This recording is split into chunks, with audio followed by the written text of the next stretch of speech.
Hey guys, welcome back. If you're new here, my name is Becca and today I'm going to be recommending you 5 books that are perfect to read in fall/autumn.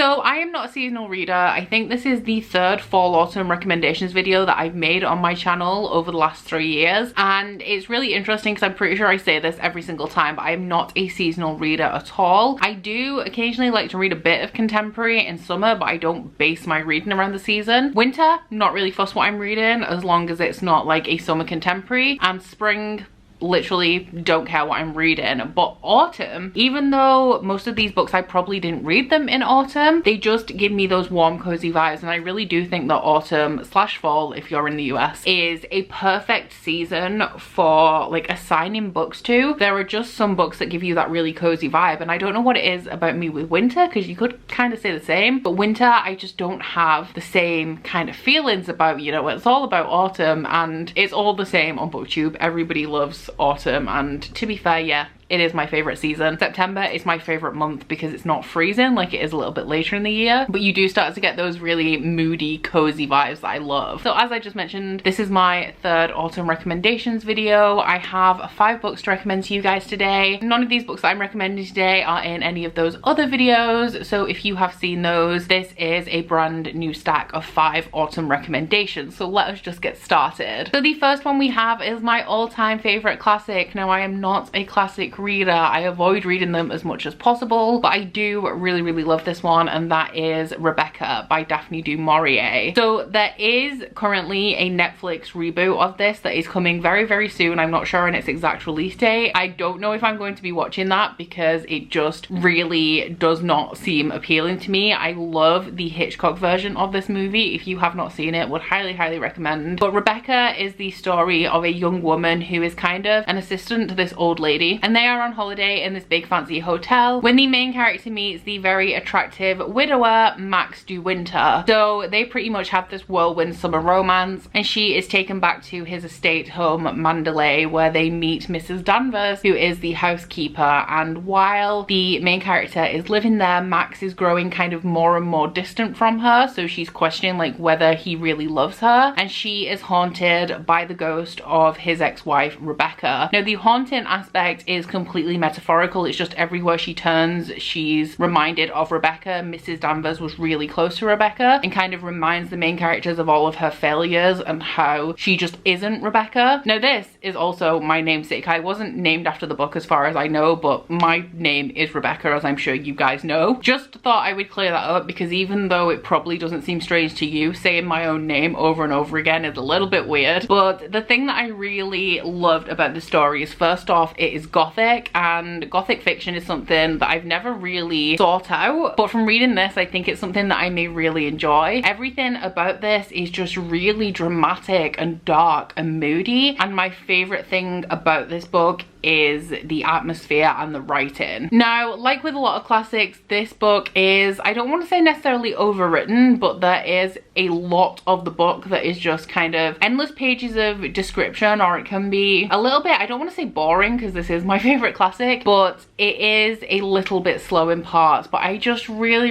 love the atmosphere of this, and I do also, as I've mentioned, love the 1940s Hitchcock movie version. So if you don't want to read the book, I would still definitely recommend watching the movie. It's a black and white film, very atmospheric. I think it really captures the vibes of the book, and the reason, while we're here, I guess, the reason I don't want to watch the Netflix version is because it just doesn't really, to me, capture the vibes of this book. It seems too colourful and too bright. Like, having the movie of this book in black and white, even though that is pretty much all that was available at the time, having it in black and white is just perfect for the setting of this book and Mandalay. And this book and the old movie have a very special place in my heart, so I recommend trying this out if you haven't read it already. Next up, we have a young adult contemporary fantasy, and that is the Devouring Gray by Christine Lynn Herman. Now, I was very dubious about picking this up because it was very hyped when it was released. I think it's a 2019 or 2018 release. A lot of the times with the hype, especially with YA fiction, not shitting on it at all because I do really really like it, but it is incredibly commercialized. Like, YA fantasy is a genre that publishers really like to push and that sells really, really well. So I'm always a little bit dubious about the hype on YA fantasy until I've tried it for myself, but this one personally for me does live up to the hype. So this is set in a small town in New York State where we follow our main character Violet. Now Violet is having to move back to this town with her mother, who is returning to her old familial home. Violet has never been there before. Her mother left a long time ago, but she doesn't really know why, and when she has arrived and started to settle in and started to speak to some of the other teenagers in the town, she discovers that her family is actually one of the founding families. Now, to be a member of a founding family in 4 Paths means that you have the responsibility, along with the other descendants of the founders, to hold back the Grey, which is this kind of alternate dimension where a beast resides. So each founding family has their own type of power. Every family member's power kind of manifests in an individual way, but there is like an overarching theme. The thing I really liked about this is, like, it is marketed as being atmospheric, but I do think that it really does live up to that atmosphere of a small town that is surrounded by woods, and the portions that do take place in the woods, because this is kind of where the alternate dimension mainly is, are just really, really creepy. I wouldn't say it's a horror, I wouldn't say it's scary, but it does give you those atmospheric vibes that I really like having in autumn. Next up, we have an adult horror that I've only just read, and that is My Best Friend's Exorcism by Grady Hendrix. Now I had to include this because autumn is the month of Halloween, so horror is definitely, I would say, best read in autumn. However, I don't read a whole ton of horror, so this being one of the only ones I've read, felt like I had to include it in this video. So this is pretty much what it says on the cover. It is a horror about a girl whose best friend is possessed and they have to perform an exorcism. So we start off following this group of girls who are the most popular girls in school, and during the summer at one of their lake houses, they decide that they would like to trip on acid. Now the acid trip completely fails, however during this time one of them is possessed. This book is set in the 80s and I really enjoyed the atmosphere of the setting of this book. I can't say if it was accurate. I was born in the early 90s, but I do really love the 80s. It is my favorite decade for its music, its fashion, its movies. It just seemed like a wonderful time. It probably wasn't if you actually had to live it, but looking at it as an outsider, I really wish I'd lived through the 80s. I really enjoyed Grady Hendrix's writing in here. Once again, it adds to the atmosphere and the setting. And I really enjoyed the elements of the possession, because the way that it kind of plays out, you can't really tell if the main character is possessed. Like, the main character keeps saying that she is, but she's essentially just being really, really bitchy and plays a whole ton of really malicious pranks. Like, I don't really want to call them pranks because the things that she does are absolutely awful, but the way it starts out as her being like helping out a friend and just what it spirals into is absolutely wild. Now there are quite a few content warnings in here because it is horror, but I would definitely say that the predominant ones in here are anorexia and animal abuse, so if you are sensitive to either of those, then please be careful. But with this and any horror, I would definitely recommend seeking out a full list of all of the triggers before you go into it, because horror is just full of content warnings. Next up is one of my favorite books of last year that is very underrated. This has a very low rating on Goodreads and I absolutely adore it, and that is The Furies by Katie Lowe. So I came across this book because I found an ARC in a charity shop and I ended up reading it because of the Copley, not thinking anything of it because I'd never heard of it, and I fell in love with this story. So this is an adult slash young adult. I think it definitely has adult themes, but we're following a group of teenagers. But I would say while it has a lot of elements, it is predominantly a thriller. So we start off this story following our main character, who funnily enough is called Violet. In the prologue of this book, we find out that in 1998 at this very exclusive school, a girl was found dead at a playground and nobody knows what happened to her. So that is right at the beginning, and then the rest of the story is the main character looking back, because it's kind of told from present day as the main character looks back at the events that led up to this girl being found dead. So we follow a group of 4 girls. We're assuming that the girl who was found dead is going to be one of these 4, but we don't know which one, aside from that it's not the main character. So you have that suspense going through it, but at the same time that's not really what you're focusing on, because the plot of this book is just,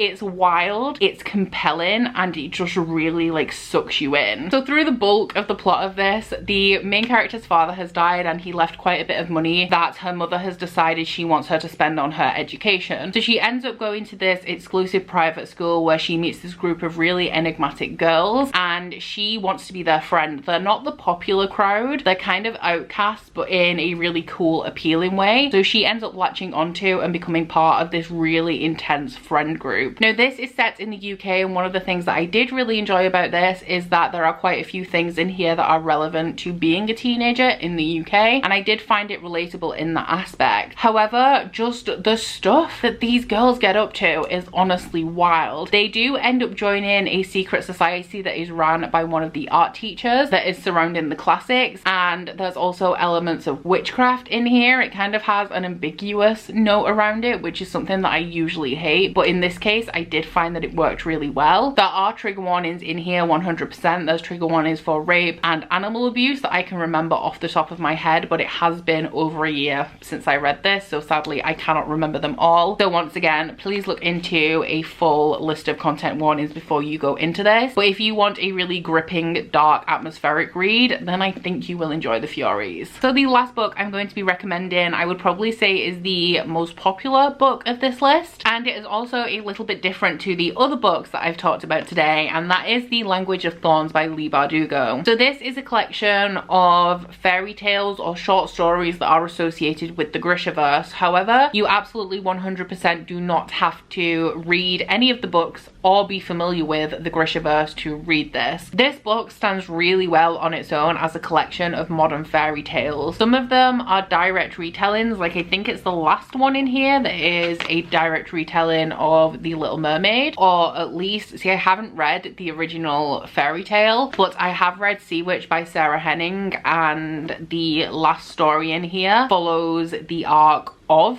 Sea Witch, which I think is a retelling of the true story of The Little Mermaid. I probably should have done my research before I started this video, or read The Little Mermaid. I'm actually going to put that on my TBR so that I can not make wild assumptions. This is a retelling of some fairy tales. Some of them are inspired by fairy tales. The rest of them just have a really fairy tale-esque nature, and they are written in such a way that this could just be a new era of fairy tales. Like, you could read these to children. I mean, they do have some dark themes, but then again, so do original fairy tales, but you could definitely read these to children in place of normal traditional fairy tales. One thing that I particularly liked about this story collection, especially coming from somebody who really does not like short stories, is that Leigh Bardugo took typical tropes of fairy tales and turned them on their head. So an example of this, which is pretty much a theme that goes through all of the stories, is that in traditional fairy tales and folk tales, women tend to be evil. Like, we have this stereotype of the evil queen for a reason. However, in this collection, Leigh Bardugo turns it so that you are expecting the evil queen to be the bad guy. However, they are actually the good guy, and it is the men in the stories that are actually the villains, which I definitely appreciated. One of the reasons for this is because it really forces you to challenge your preconceptions, because without realizing it, you are assuming there's going to be an evil queen, and then suddenly there isn't. As well as that, I generally think through the majority of Leigh Bardugo's work that she is just a really great writer, and I found these, like with all of the books in this video, to be very, very atmospheric, and they really suck you into this dark fairy tale world. Okay, so that is it for this year's fall/autumn recommendations video. I hope you guys have found at least one book in this video that you may consider picking up and adding to your TBR. Please let me know down in the description box if you have any fall recommendations yourself. I do have a whole ton of books, like I have more Grady Hendrix books that I really want to read. Also, this arrived in the mail today, which I think would be a really atmospheric fall read if I had time to read it this month, which sadly I don't, because I bought it because, you know, fall atmosphere. It can wait till next year, I guess. But that is about it for this video, guys, so please don't forget to like if you liked it and subscribe if you wanna. If you head into my description box, you'll find a link to my Goodreads, Instagram and Twitter if you'd like to follow me on any of those, as well as a link to my Bookish body butter and candle website, the Instagram for that, and a 10% off discount code. But that's it from me today, guys. Bye!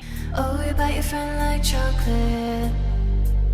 You say you will go where nobody knows, with guns hidden under our petticoats. We're never gonna quit it, no, we're never gonna quit it, no.